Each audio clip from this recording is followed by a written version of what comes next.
Today we're going to go over calories. What is a calorie? We're going to go over macronutrients. What are macronutrients and what do they do for us? And then we're going to go into how can I actually change my weight, whether your goals are to gain weight and to lose weight. And then we're going to get into how do we practically track our food throughout the day.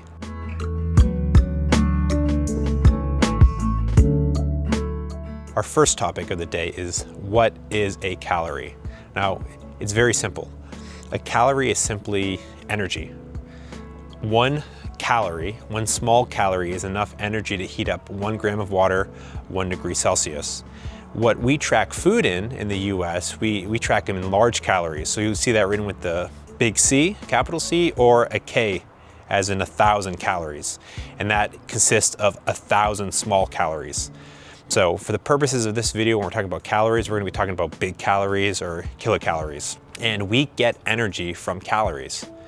And calories we get by consuming food that we eat. So I just want you to think, when you think of calories, I want you to think of energy. And another key point here is 3,500 calories is enough energy to affect 1 pound of body weight change. And this is a key number that we're gonna be using as we go into building our diet and choosing our macronutrients.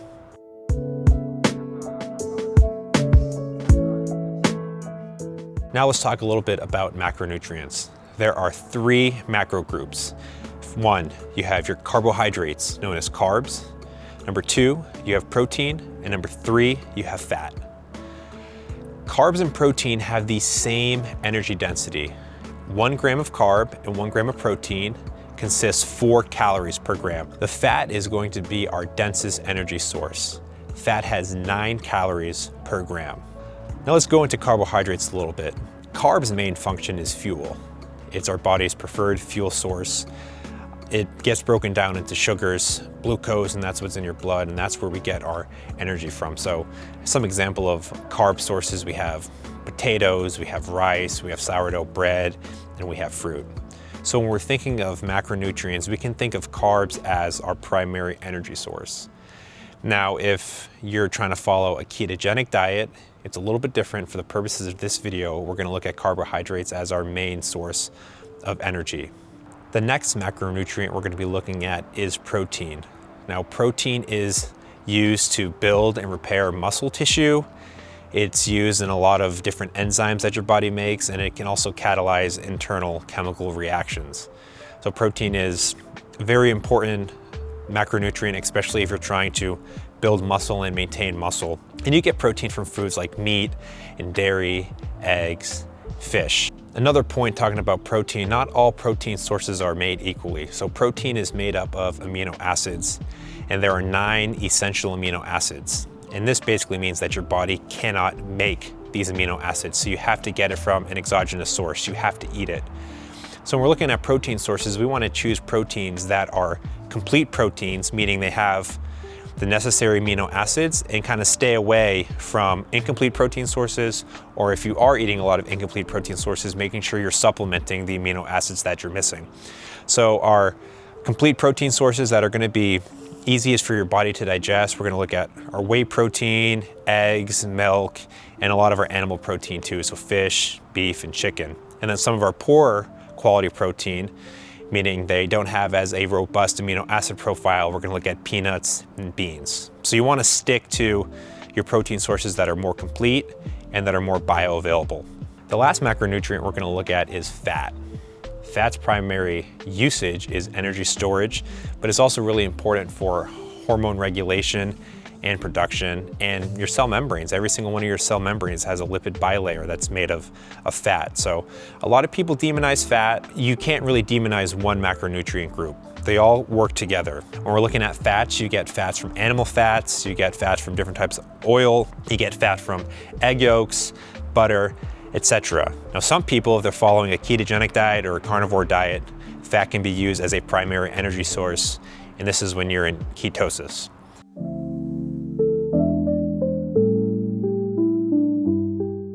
Now that we've gone over our 3 macronutrient groups, we're going to talk about how can I actually change my weight. And for here, we're going to go to the law of thermodynamics, the first law of thermodynamics. So essentially, the first law of thermodynamics states that energy can neither be created nor destroyed. It can only be altered in some form of work, heat, or internal energy. So if you have a closed system, the energy into the system has to equal the energy out of the system. That is the first law of thermodynamics. Now, let's say that we're looking at ourselves and we are that closed system. And this brings up the idea of calories in, calories out. Now, if the calories you consume are equal to the calories that you exert, this is called maintenance calories. This means that your weight will be unchanged because you're exerting the same amount of energy that you're putting in, so the system will be unchanged. If the calories into your system exceed the calories going out of your system, you will gain weight. This will be a bulking diet. You're adding energy to your system, you're adding tissue to your body. If the calories into your body are less than the calories that you exert, you're in a caloric deficit. This means that that energy deficit has to come from somewhere, so it's going to come from your body tissue, and hopefully that's going to come from stored fat on your body, and that's going to be broken down to meet that deficit, so then you will lose weight. So those are the 3 scenarios we're looking at: maintenance calories, surplus of calories, or deficit of calories. And these 3 scenarios is how we're going to either maintain our weight or we're going to change our weight depending on our goals.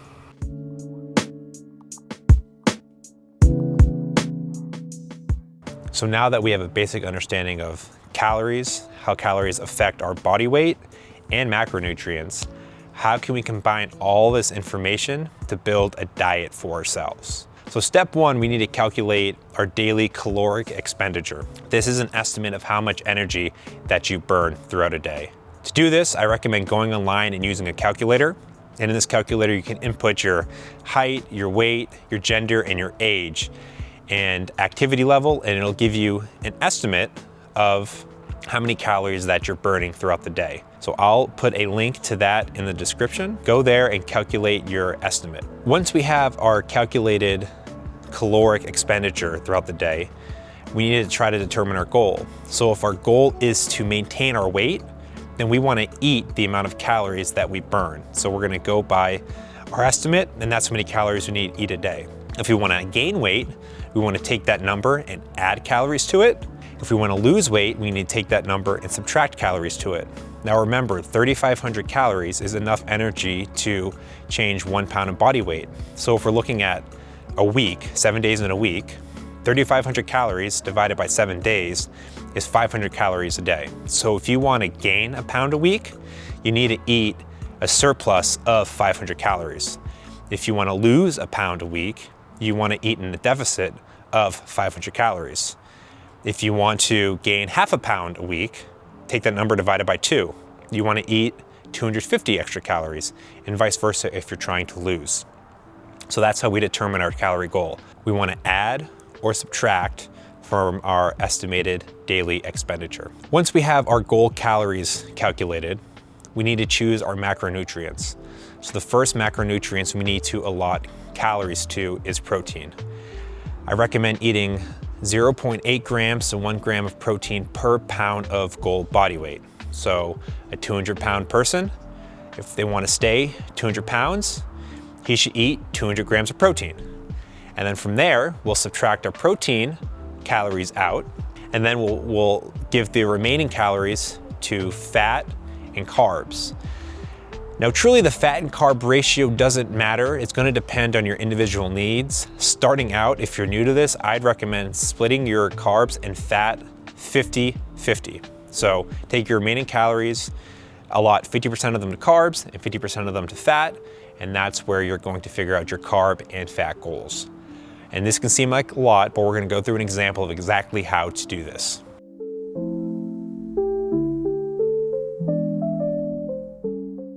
In this example, we're going to have a 180-pound man who's 5 foot 9 inches tall, and he's 24 years old. This gentleman works out about 3 to 5 days a week, we'll say. And he wants to bulk up a little bit, so he wants to gain half a pound a week. So step one, we're gonna go into the calculator and we're gonna plug in the numbers. So he's 24 years old, he's 180 pounds, he's 5'9", and he exercises moderately. Based on those numbers, we have an estimated caloric expenditure, a TDEE, of 2,785 calories per day. Now this is our starting point. This is where we're going to say is his maintenance calories. Step two, because our gentleman wants to gain weight, he needs to be in a caloric surplus. He needs to ingest more calories than he expels, than he exerts. So we need to add calories to his TDEE.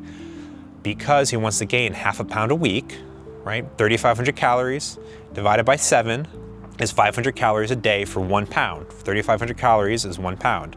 So because he wants to gain half a pound, 500 divided by 2 is 250 calories.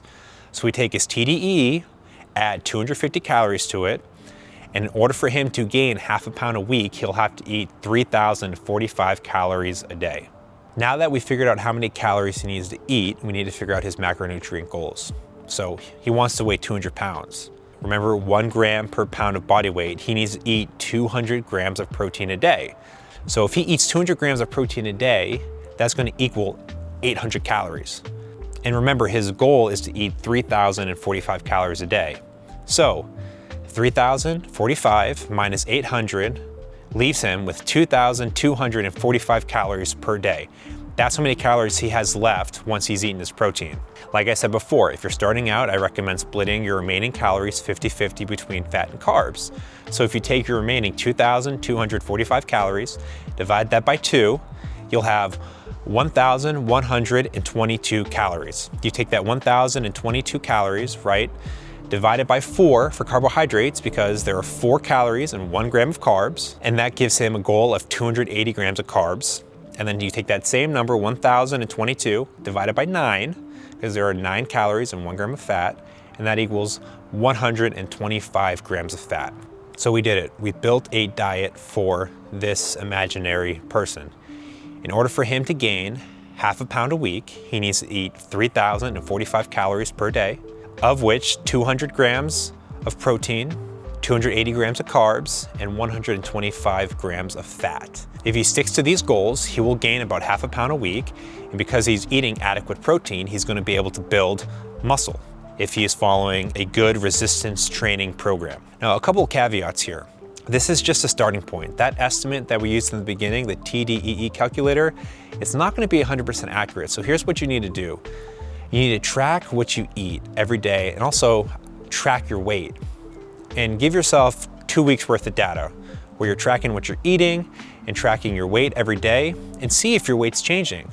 If you're trying to gain weight and you're eating and you're actually eating what you say you're eating and your weight's not going up, then we need to add calories. If you're gaining too fast, we need to take some calories away. If you're trying to lose weight and you're not losing weight, then we need to take some calories away. This is our starting point, and from here, it's going to take some time to really nail in and dial in how many calories we're eating in order to affect the body composition changes that we want.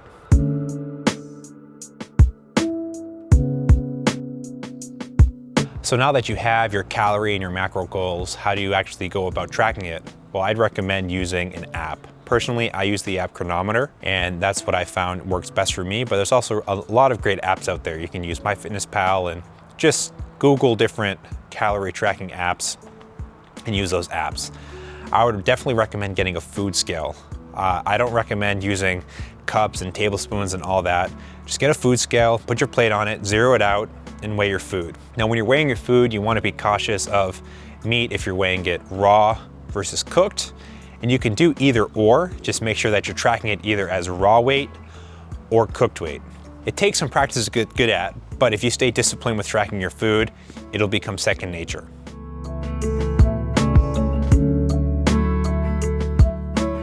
By following these steps to build your diet, you're going to be able to build a bulking diet or a cutting diet.